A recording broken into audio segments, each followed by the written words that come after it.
नमस्कार, स्वागत है आप दर्शकों का। आप देख रहे हैं न्यूज़ 18 का डिजिटल प्लेटफॉर्म। मैं हूं आपके साथ रजनी चौबे।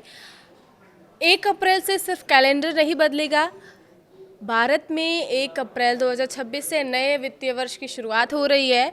तो इस बार का जो बदलाव है वो ऐतिहासिक है, क्योंकि 6 दशक पुराने आयकर अधिनियम 1961 की जगह अब आयकर अधिनियम 2025 लागू होने जा रहा है। टैक्स फाइलिंग से लेकर क्रेडिट कार्ड के बिल और रेलवे टिकट कैंसिल करने तक बहुत कुछ बदलने वाला है। इस स्टोरी में, इस वीडियो में हमने उन्हीं प्रमुख बदलावों के बारे में बताने जा रहे हैं आपको, जो आपकी फाइनेंशियल लाइफ पर सीधा सीधा असर डालती है।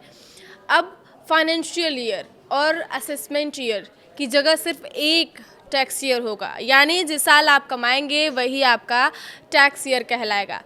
एचआरए के कड़े नियम, जी हाँ, 1 अप्रैल से अब मकान किराया भत्ता यानी एचआरए छूट के लिए मकान मालिक का पैन और रेंट पेमेंट का सबूत अनिवार्य होना। हालांकि दिल्ली, मुंबई जैसे मेट्रो शहरों की लिस्ट में अब पुणे और अहमदाबाद को भी शामिल कर दिया गया है, जहां 50% एचआरए छूट मिलेगी। आईटीआर फाइलिंग की डेडलाइन की भी बात की जाएगी, क्योंकि सैलरीड लोगों के लिए अंतिम तारीख 31 जुलाई 2026 और अन्य के लिए 31 अगस्त तक तय की गई है। अब केवल आधार के जरिए पैन नहीं बनेगा, इसके लिए स्पेशल फॉर्म 93, 96 भरने होंगे आपको। 2 फैक्टर्स ऑथेंटिकेशन, आरबीआई अब डिजिटल ट्रांजैक्शन के लिए और ज़्यादा सुरक्षा नियम लागू कर रहा है। अब ओटीपी के साथ साथ बायोमेट्रिक या डिवाइस बाइंडिंग जैसे 2 सुरक्षा मानकों का होना बेहद ज़रूरी है। अगर आप सफ़र से ठीक पहले टिकट कैंसिल कराते हैं तो अब नुकसान ज़्यादा होगा। अब ट्रेन छूटने से 8 घंटे पहले तक ही रिफंड की संभावना रहेगी। पहले ही यह समय सीमा 4 घंटे थी। 8 घंटे के अंदर टिकट कैंसिल करने पर कोई रिफंड नहीं आपको मिल सकता है। कम हो सकती है टेक होम सैलरी, जी हाँ, नए नियमों के तहत बेसिक पे और महंगाई भत्ते का हिस्सा कुल सैलरी का 50% होना चाहिए। इससे आपकी ग्रेच्युटी और पीएफ तो बढ़ जाएंगे, लेकिन हाथ में आने वाली सैलरी थोड़ी कम हो सकती है।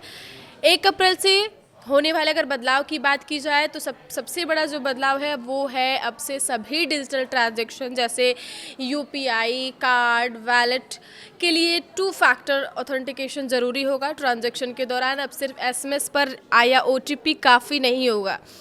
लेन देन को प्रमाणित करने के लिए एक अतिरिक्त सुरक्षा स्तर की आवश्यकता होगी। नए नियमों के तहत कम से कम एक ऑथेंटिकेशन फैक्टर डायनेमिक होने चाहिए, जो खासतौर पर उसी ट्रांजैक्शन के लिए बना हो। वेरिफिकेशन के लिए बैंक और पेमेंट कंपनियों के पास biometrics, pen, password, banking app, token जैसे कई ऑप्शंस होंगे। अगर सिक्योरिटी सिस्टम में किसी भूल चूक से ग्राहक को कोई नुकसान पहुंचता है तो इसकी जवाबदेही बैंकिंग और संबंधित संस्थानों की होगी।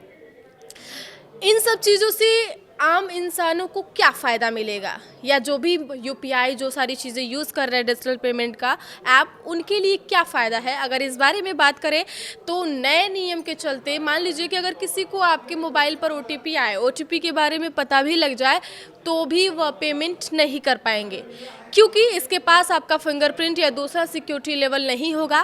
पहले आप दुकान पर जाकर सीधे स्कैन कर पेमेंट कर देते थे, लेकिन अब पिन डालने के साथ आपके फिंगरप्रिंट, डिजिटल कोड वगैरह मांगा जा सकता है।